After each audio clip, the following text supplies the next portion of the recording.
संजीव बेनीवाल, संजीव बेनीवाल, संजीव बेनीवाल, जोरदार तालियों के साथ श्रीमान संजीव जी बेनीवाल साहब।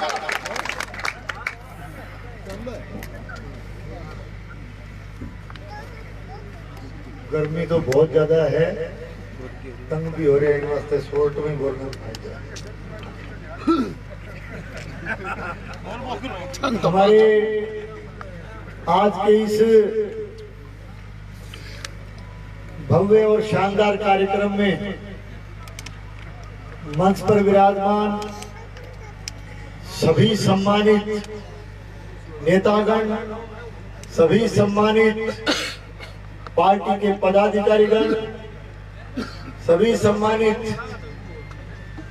हमारे साथीगण, आदरणीय बुजुर्गों, नौजवान साथियों, दोस्तों, मित्रों, माताओं, बहनों, प्रेस के मेरे आदरणीय साथियों, कार्यकर्ता बंधुओं और इस समारोह के आयोजक हमारे पंचायत समिति के प्रधान आदरणीय अनिल जी ओलख साहब,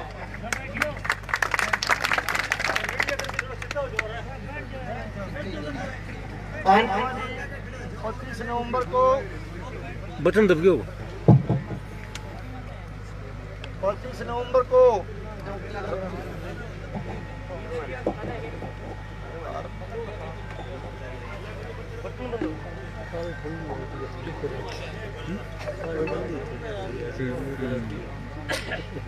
नवंबर को राजस्थान की विधानसभा के चुनाव होने हैं और इस चुनाव के लिए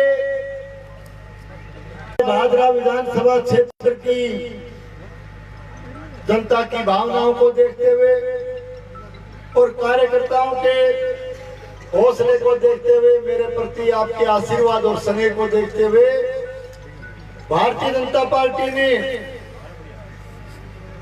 एक बार फिर से मुझे अपना उम्मीदवार बना करके आपके बीच में भेजा है और आज मैं आप सबका आशीर्वाद, सहयोग और समर्थन मांगने के लिए आपके बीच में हाजिर हुआ भाई। सबसे पहले मैं बहुत बहुत आभार प्रकट करना चाहूंगा, बहुत बहुत धन्यवाद देना चाहूंगा हमारे पंचायत समिति के प्रधान आदरणीय अनिल जी ओलख साहब को कि उन्होंने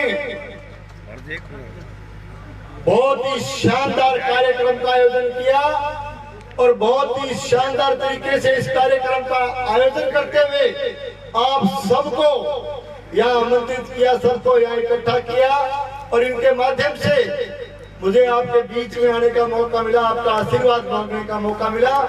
इसके लिए तहे दिल से पार्टी की तरफ से मैं अनिल ओलख जी का तहे दिल से बहुत बहुत धन्यवाद करता हूँ, बहुत बहुत अभिनंदन करता हूँ।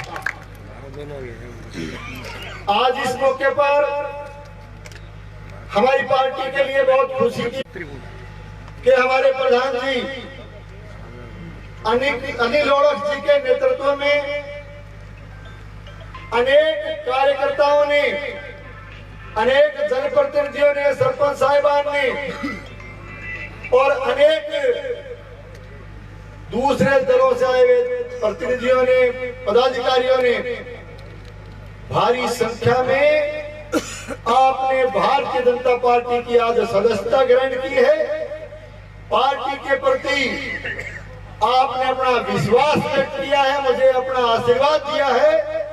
इसके लिए मैं आदरणीय अनिल ओलख जी के साथ साथ आज सम्मिलित होने वाले सभी सम्मानित साथियों का, बंधुओं का पार्टी में तहे दिल से बहुत बहुत अभिनंदन करता हूं, इनका बहुत बहुत स्वागत करता हूं। और इस मौके पर आपको मैं ये विश्वास करना चाहूंगा कि जो भी साथी आज पार्टी में नए शामिल हुए हैं, पार्टी के इस परिवार में आपका स्वागत करते हुए मैं कहना चाहूंगा कि आपके मान और सम्मान में किसी तरह की कोई कमी नहीं आने देंगे, किसी तरह की कोई दिक्कत नहीं। कोई भी पार्टी के अंदर या मेरे लायक कोई भी काम हो, कोई भी बात हो तो सीधा करके आप मुझे आदेश दे सकते हैं। आपको किसी मध्यस्थता की आवश्यकता नहीं पड़ेगी। हमारी पार्टी में किसी तरह से शिकायत का मौका हम नहीं आने देंगे। आदरणीय प्रधान जी, इनका व्यक्तित्व बहुत भले इंसान हैं। मैं आपको बताना चाहूंगा कि पंचायत समिति के जब चुनाव हुए, आप लोग इस ब्लॉक से पंचायत समिति के सदस्य जीत करके गए और चुनाव जीत। मैं आज आपसे ये बात साझा कर रहा हूं। आदरणीय प्रधान जी अनिल ओलख साहब चुनाव जीतने के बाद इन्होंने मुझे टेलीफोन किया। मैंने इनको बधाई दी, चुनाव जीतने की बधाई दी। और ये मेरे पास भादरा आए। भादरा आकर के मेरे से मिलके प्रधान जी ने कहा कि विधायक साहब, मैं आपका समर्थन करने के लिए आया हूं, इस चुनाव में आपको वोट देने के लिए आया। मैं पिछले 25 साल से आपके बीच में राजनीतिक और सामाजिक तौर पर काम कर रहा हूं। आप मेरा स्वभाव आदत जानते हैं। हम लोग राजनीति बाद में है, राजनीतिक बाद में है, सामाजिक पहले। मैंने प्रधान जी से निवेदन किया कि प्रधान जी आपको जीत की बधाई देता हूं। आप मेरे पास पधारे हैं, आप मेरा समर्थन करने के लिए आए हैं। इस बात के लिए मैं आपका आभारी हूं, आपको बहुत बहुत धन्यवाद देता हूं। लेकिन इंसानियत के नाते, सामाजिक प्राणी होने के नाते, सामाजिक कार्यकर्ता होने के नाते मैं आज से कहना चाहूंगा, विनती करना चाहूंगा कि पहले जाइए। रिश्तेदारी का मामला और रिश्तेदारी भी साड़ा बढ़ाने का मामला है। हो सकता है किसी बात को लेकर के मतभेद हुआ होगा, लेकिन हमारा काम समाज को तोड़ना नहीं है, रिश्तेदारी को तोड़ना नहीं। यदि मैं उस दिन बात करता, प्रधान जी ने खुशी खुशी कहा था, प्रधान जी मजाक के आदमी मैंने बोले अपना कैंप बैठा चलागा, गप्पा मारागा, बैठागा, अटके चलो। लेकिन मैंने सोचा यदि मैं उस दिन वोट की बात में आकर के कहता तो समाज इस बात के लिए 4 बार सोचता कि संजीव ने रिश्तेदारी को तोड़ने का काम किया है, सामाजिक सिस्टम को तोड़ने का काम किया। मैंने अनुरोध किया इनसे, हाथ जोड़ के कहा, मैंने कहा आप जाइए और एक बार प्रयास कीजिए। प्रधान जी ने कहा ठीक है, मैं आपकी राय को मानता हूं। प्रधान जी के आने, इनके ओलख साहब के आने के बाद में जो भी समझौता हुआ, मैं उसकी गहराई में नहीं जाना चाहता। लेकिन आज मुझे कहते हुए दुख है, परेशानी भी है कि जिस वोट के लिए प्रधान जी आए थे, मैंने और प्रधान जी ने और हमने बैठ कर के तय किया, हमने सामाजिक रिश्ते को निभाने का पहले प्रयास किया। पहले मैंने राय दी कि सामाजिक रिश्ता निभाना चाहिए, लेकिन कहते हुए तकलीफ है कि उस बंदे ने बहन की आवाज को नहीं सुना, एक बहन की तकलीफ को नहीं सुना। और आज प्रधान जी ने आखिरी चारों तरफ जो है सारी बातों को ध्यान में रख करके सवाल जब मान और सम्मान का आया, सवाल जब मान और सम्मान का आया, मान और सम्मान को ठेस पहुंचाने की बात आई, तो प्रधान जी ने कहा, मेरे से मिलकर कहा कि संजीव जी आज रोकने की आवश्यकता नहीं। अब से मैंने ना रोकी, एक बार रोक दियो। मैं भारतीय जनता पार्टी में आकर के इस मान और सम्मान की लड़ाई करूंगा। इस मान और सम्मान की लड़ाई मैं इसलिए लड़ूंगा क्योंकि मेरे नेतृत्व में प्रधान मैं जरूर बड़ा, सरपंच साहिबान बैठे हैं, पंचायत समिति के सदस्यगण बैठे हैं, पंचायत राज बैठा है। इस बंदे ने पंचायत राज में चुने हुए जनप्रतिनिधियों का मान और सम्मान नहीं किया।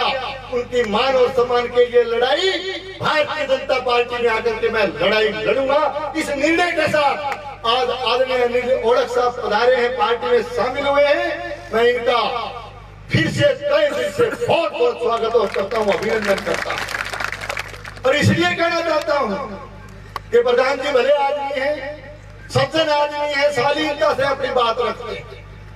समाज में शालीन व्यक्तित्व की, सज्जन व्यक्तित्व का मान सम्मान होना चाहिए।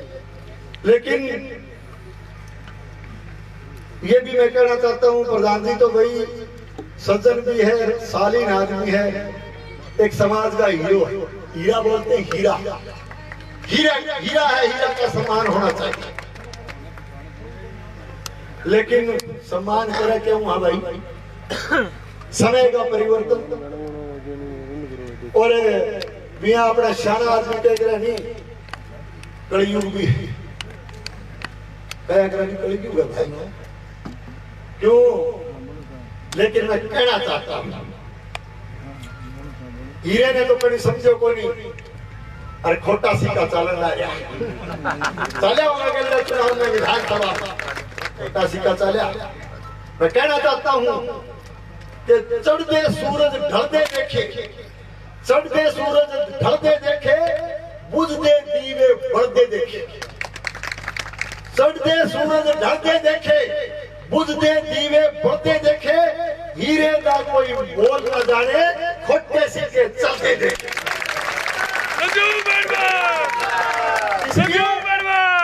हीरे की पहचान, आज हीरे की पहचान भारतीय जनता पार्टी ने की है और इनके नेतृत्व में जो भी साथी शामिल हुए हैं वो भी किसी हीरे से कम नहीं है, किसी हमारे पार्टी के लिए किसी सम्मान से कम नहीं। सबका सम्मान करता हूँ, सब करता हूँ। अभी भी के बारे में तो ज्यादा बात कहने की आवश्यकता कोई, जो बात चाले प्रधान जी कह जी, सारा वक्ता कह जी। क्या हुआ? 5 साल का शासन आपने देखा, किस तरह का शासन इन लोगों ने किया है। और ये अपने गहलोत साहब की और पायलट साहब की जब कुर्सी का झगड़ा हुआ और कुर्सी को बचाने के लिए जिस तरह से इन लोगों ने साथ दिया, उसके एहसान तले दब करके एक तरह से राजस्थान के मुख्यमंत्री ने इन लोगों को पारितोषिक के रूप में, इनाम के रूप में लूट और झूठ की खुली दुकान खोल दी। इन्होंने लाइसेंस लूट और झूठ का इनके लिए जारी कर दिया। लूट और झूठ के सिवाय कुछ नहीं है। आज पूरे भादरा विधानसभा क्षेत्र के हालात किस तरह के हैं? चिट्टे जैसे मादक पदार्थ की तस्करी पहली बार इस इलाके में देखने को मिल रही है। किस तरह से कानून और व्यवस्था की स्थिति बिगड़ी हुई है, किस तरह से चुने हुए सम्मानित जनप्रतिनिधियों का मान और सम्मान नहीं किया गया, पंचायत राज में नहीं किया गया। किस तरह से आपने देखा कि पूरे विधानसभा क्षेत्र में, चाहे आप बरवाड़ी ले लीजिए, मुर्शी ले लीजिए, मेलिया ले लीजिए, और चाहे खुद का काम मलखेड़ा ले लीजिए, अनुसूचित जाति के लोगों पर बहुत बड़ा अन्याय और अत्याचार करने का काम इन लाल झंडे वालों के नेतृत्व में, इनके चेले चपाटों ने किया। आज चुनाव अभी पहले दिन में इलाके में जनसंपर्क अभियान में गए, लोगों की भावना पूछी तो लोग एक ही बात कहता, पूछता मन गाड़ी रोक के पूछता तो भाई जी आचार संहिता कद लगेगी, रेवड़ो पाली पूछे तो क्या आचार संहिता कद लगेगी। मेरे बात समझ में कोई नहीं। मैं कहूँ चुनाव की तारीख तो पूछा कर आचार संहिता पूछा काम पहली बार हो, लेकिन रोडों को थाने बेरो दिक्कत की तो बोलो गुस्सो बहुत जल्दी आवे, बेली गए गुस्सो बहुत जल्दी आवे। तो बोलो आचार संहिता कौन सी आचार संहिता, किस बात की आचार संहिता? आचार संहिता को जेब में रखते घरों को लो। और जो ही आचार संहिता लगी, संदन के तस्कर, नकली डीजल बनाने के तस्कर, लकड़ी के तस्कर, नकली हथियारों के तस्कर, चीटे के तस्कर, थोड़ा दिन में भूमाफिया भी आ जाएगा। ये क्या है? 3 दिन में ही बेरो पड़ गया आचार संहिता के हुए, 3 दिन में ही खड़का होने लग गया। और फिर पूछे बेरो पड़ गयो, पसीनो आ गया 3 दिन में ही। आचार अभी तो आचार संहिता ही लगी है भाया, थोड़ा सोच समझा, रात में तो बदलत थे, अभी तो आचार संहिता ही लगी। वो क्या कर तो भाषण में, अरे डीजल बनाने वाले बड़े बड़े कारखाने, नकली डीजल के तस्कर, कौन लोग कौन लोग थे जो इन तस्करी में शामिल थे? भाषण में सुने हो रंजन जी आप शोले में गबर सिंह बोला करते आपने देखा कितना दिन हो गया बताओ बताओ सरपंच साहब आज मेरे ख्याल में 10-15 दिन हो गया वो इतना तो खेकड़ी रंजन ने देखोगे भाई दिखो रंजन मैं कहना चाहता हूँ आप मजबूती से वोट डाल करके आप भारतीय जनता पार्टी की मजबूत सरकार बनाइए आपके इस कार्यकर्ता को आप चुन करके भेजिए मैं कहना चाहता हूँ कि इन तस्करों का पक्का डोरा करने का काम किया गया आज क्या स्थिति है आज किस तरह से गुंडागर्दी इन्होंने बढ़ाई है मैं एक ही बात कहूंगा चुनकर भेजिए भादरा में